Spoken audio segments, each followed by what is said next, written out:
Welcome to the first clip in a series that I'm going to be doing on IoT, or the Internet of Things.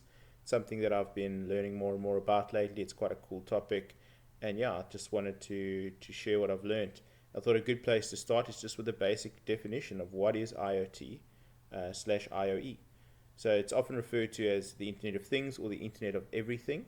Those terms are used largely interchangeably, and we'll have a look at the sorts of things that are involved shortly, and we'll get more and more in depth in future videos and look at the cool things like the Arduinos and the Raspberry Pis and how to code for them, and the technical aspects. But for now, just defining it, it really is just a bunch of everyday things, physical objects, whatever, all connected to the internet and transferring information. It's part of the fourth industrial revolution. It's like a core part of that, which it's arguable if we're already undergoing this revolution or if it's something that's, will be beginning shortly, but it's almost inevitable at this point that things like AI, cybernetic systems, 3D printing, 5G, and of course IoT, which is the subject of this clip, that all of these things are becoming more and more pervasive and like going to be a part of everyday life very soon, if not already in many places.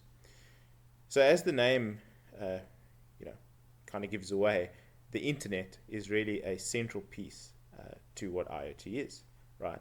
So you need something that kind of binds together or connects together all of these things, or everything, if you're using the IoE acronym.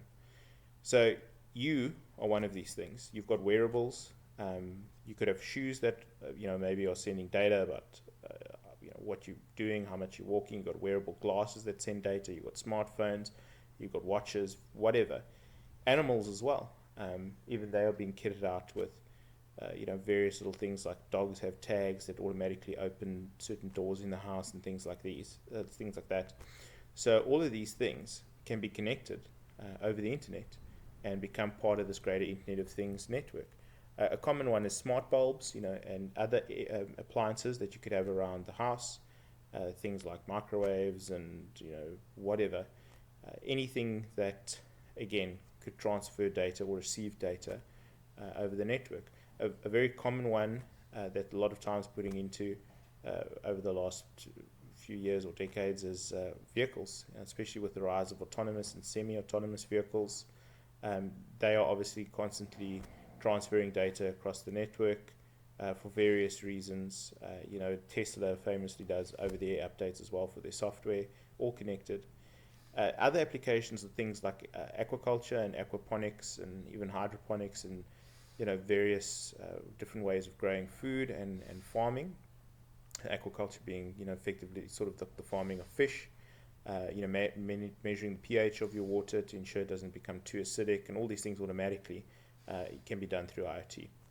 Sensors are a core part of it, especially if you're working with Arduinos and things. Generally, you have sensors connected to them and they transfer data. Things like an ultrasonic sensor, which uses sound waves to help you calculate distance effectively by measuring the duration the sound waves move, and you can work out volumes and stuff from that, like that.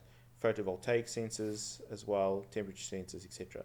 All of them connected over the Internet of Things, or over the Internet rather, to form this Internet of Things. And of course, you've always got to watch out for certain concerns. One of the primary concerns is security.